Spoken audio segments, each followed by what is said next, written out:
Hello everybody, welcome to Paul Vickery Fishing. I'm here at the farm. Today's video is going to be about pre-baiting down the river. It's not today, I filmed it yesterday, but the weather was absolutely gorgeous. It was a lovely day. So yeah, we're going to go down and pre-bait ready for the opening on the 16th and try and catch some carp. Thank you for watching. If you haven't already done so, click the subscribe button down there. Right, I'm down at Mill Farm and there we go, we're in focus now. Oh, damn it. We're trying to catch some mayfly. These beautiful little things give the rise to the name Duffer's Fortnight, the beginning of May, when these all hatch. And any old fool can catch a trout, apparently. It's great to see down the river. So we're just going to go down there. Charlie's going to do some driving, aren't you, Charlie? Yeah. And bait up some spots. I sort of know where they are. I'm going to give you a bit of a rough idea where to look for river carp. I'm not going to tell you my spots because there's quite a lot of Edenbridge members watching this, and I don't want to get down there after all my work and find you boys in my spot. But anyway, we'll see how we get on. Right, let's go.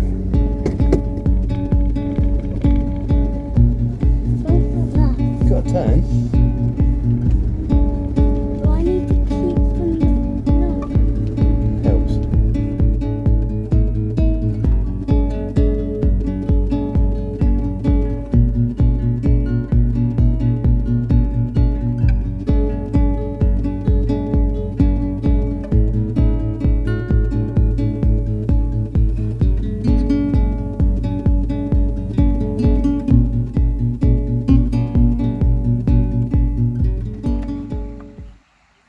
Let's trim some swims.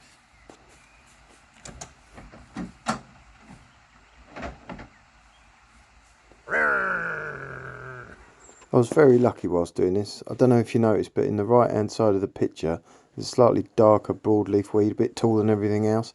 This is giant hemlock. It's really poisonous, has been known to kill people. Just keep your eye out for it. Right, I've come back to remove this hemlock.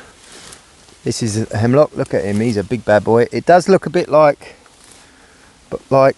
parsley when it's fully grown, but this red stem is the sign that it's hemlock. This is poisonous. So I've got some gloves and I've got a graft. I'm going to dig it out of the root. So be warned, fishermen, nasty stuff.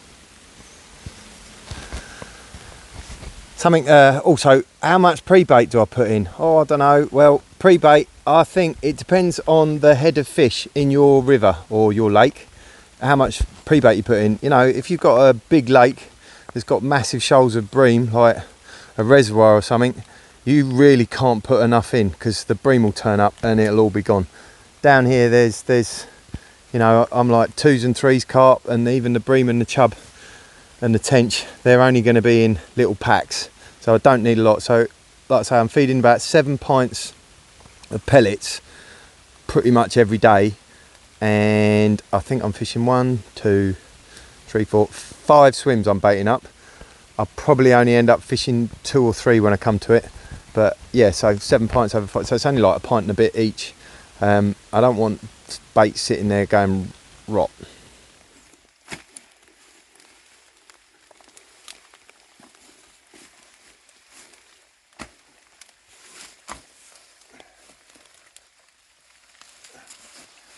So that's got it out. I'm wearing gloves. It's a really bad irritant to your skin, and yeah, it's nasty. Got Ollie. A dragonfly. Oh, isn't he beautiful? Wow, look at that. Oh, it's not focusing very well.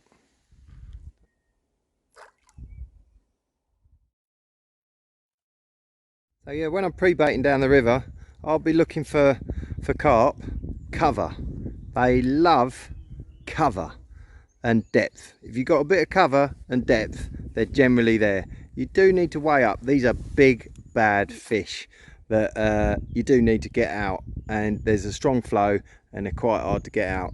So this is, I have baited this swim up before, haven't had much luck out there. I know there's a bit of a hole underneath there where the flow comes under the branches, but I don't really fancy getting a big fish out of there, so I haven't baited it up. But what you'll find is, if you bait up, get bait in a couple of weeks prior to the season, come down there, try to get down there every other day.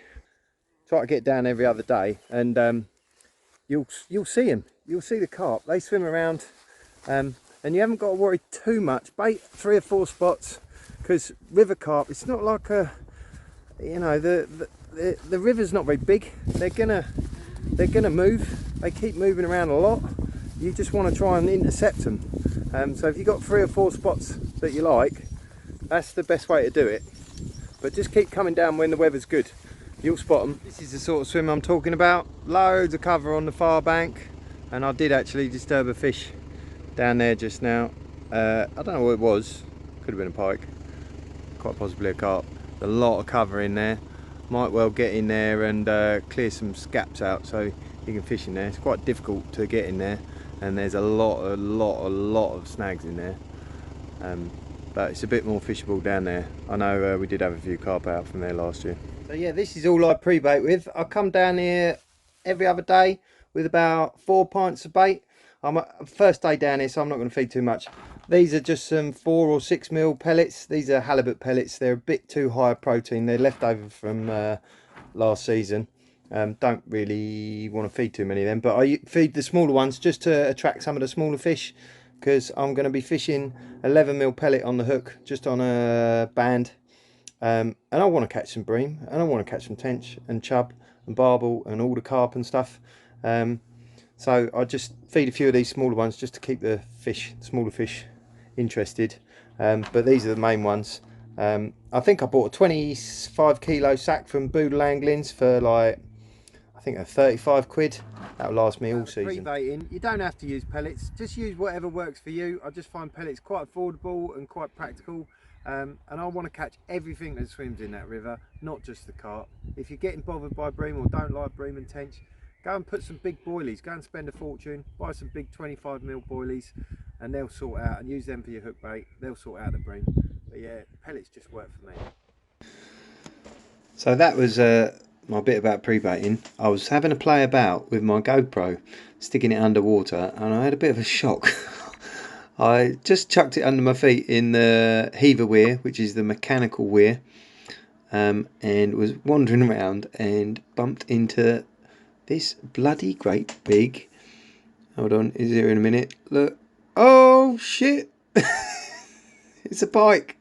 I actually felt it, didn't see it till I pulled it out. But yeah, more to come from the GoPro, folks.